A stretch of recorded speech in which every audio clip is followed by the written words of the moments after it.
Hi, we're looking at fixed versus variable cost, and this recording or these few images are going to help us talk through it. So you remember that fixed costs are costs that stay the same regardless of business activity or business output, whereas variable costs change directly in line with business activity. So here, really simple example, a stall, and the costs of producing the lemonade, and they've nicely identified the fixed costs here as machine, the wage, so this is like a full-time employee, so they'll get paid to be there from 9 to 5 regardless of whether there is one sale or 200 sales. You know, they get paid the same amount. That's what we're assuming here. That's what would be a fixed cost. If there was an element of performance bonus in that, well, then that performance bonus would be linked to output, and that would be variable. But by and large, a fixed salary is a fixed cost. And rent is another example of a fixed cost. The rent will stay the same. Person has rented out this stall and pays rent for a month, and the rent will stay the same regardless of what the activity is during that month. And generally, machinery and equipment, particularly ones you've bought, will be fixed cost.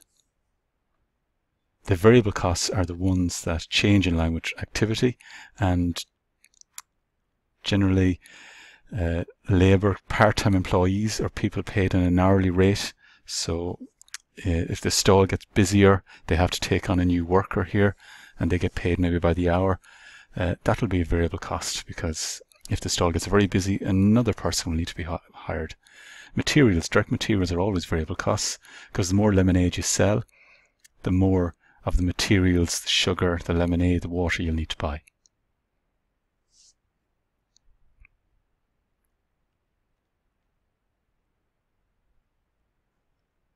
So in this image, we're looking at an Apple store, and once again, the variable costs should be easy enough to identify. They're the direct materials, the direct labour, and if we look around here, the direct materials are the phone, the headphones. I'm sure there's tablets, laptops around, all these things that are for sale. So they're the variable costs.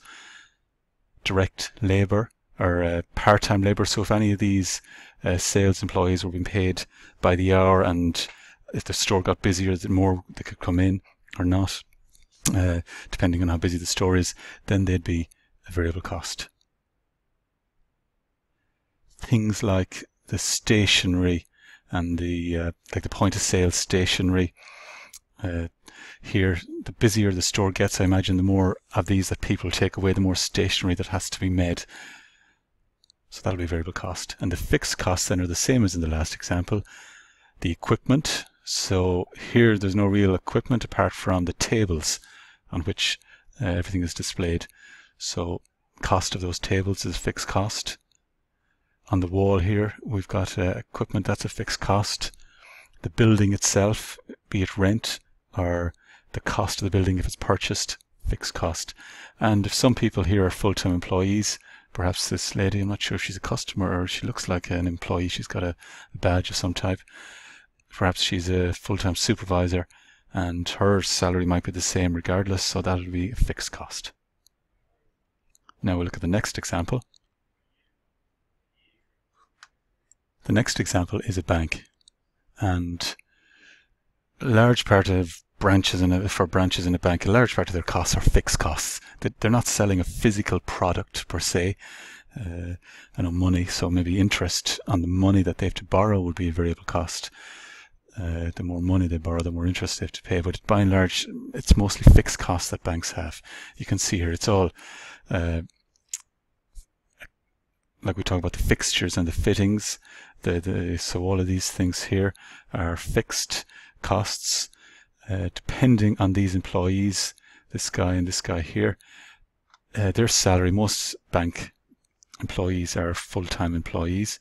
However, so their salary would be fixed. However, if there was an element of a bonus, so the more people they see during the day or the more people that they deal with during the day, or if their salary is linked to sales, well then that part would be variable. The other variable cost might be the pens, They have it on chains, but by and large pens go missing a lot, so the busier the bank is, the more pens and more stationery that'll have to be purchased. The next example is, I'm not sure, we'll take a look and see.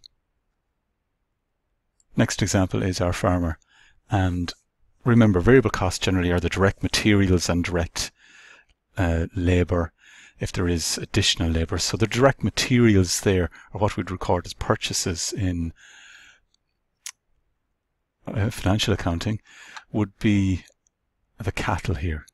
So they're a variable cost. We're assuming that the farmer will sell these on. The silage is a direct cost, also the feed, so anything like meal and silage that's fed to cattle, concentrates. The more cattle that they have, the more sales, the bigger the output, the more silage that'll be eaten, the more meal or concentrates that'll be fed.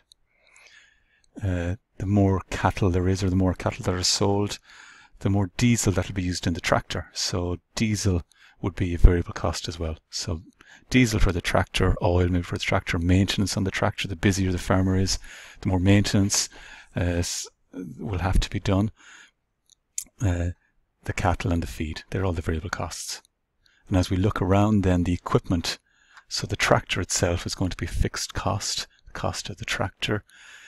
The sheds,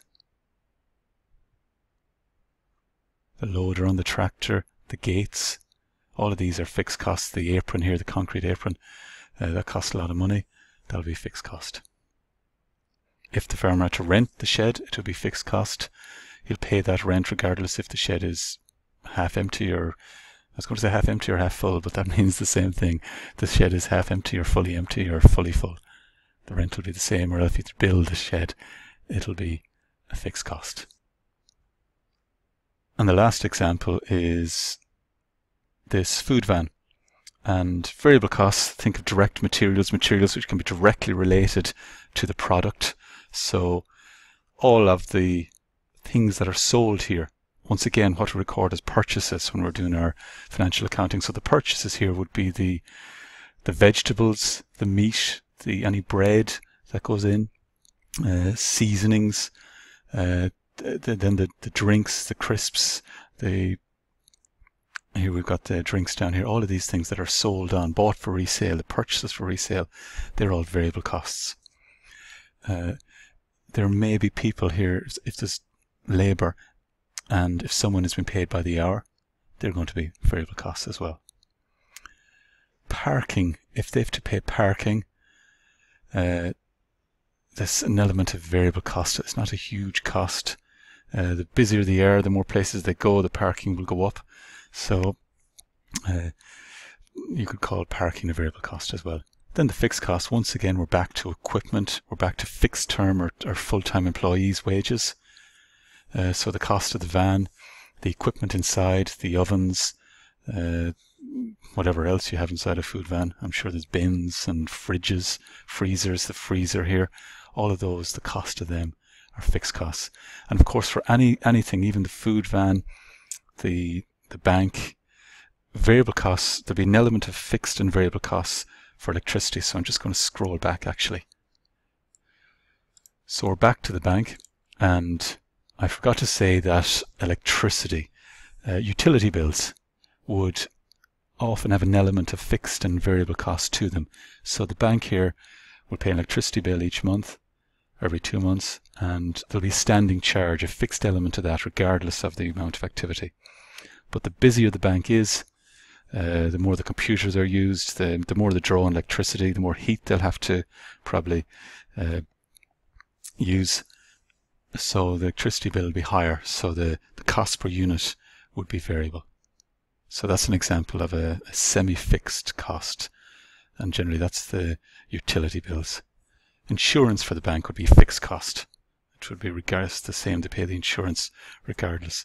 Advertising or marketing, if the bank decide that they're going to have spend X amount a year on advertising or marketing, that's generally fixed cost. But if they decide for certain promotions and they produce materials for promotions to draw in customers, well, then they'll be variable costs. So I hope this was useful, just discussing fixed and variable costs, and good luck in your studies. Regards, Luke Fannin here, and talk to you again.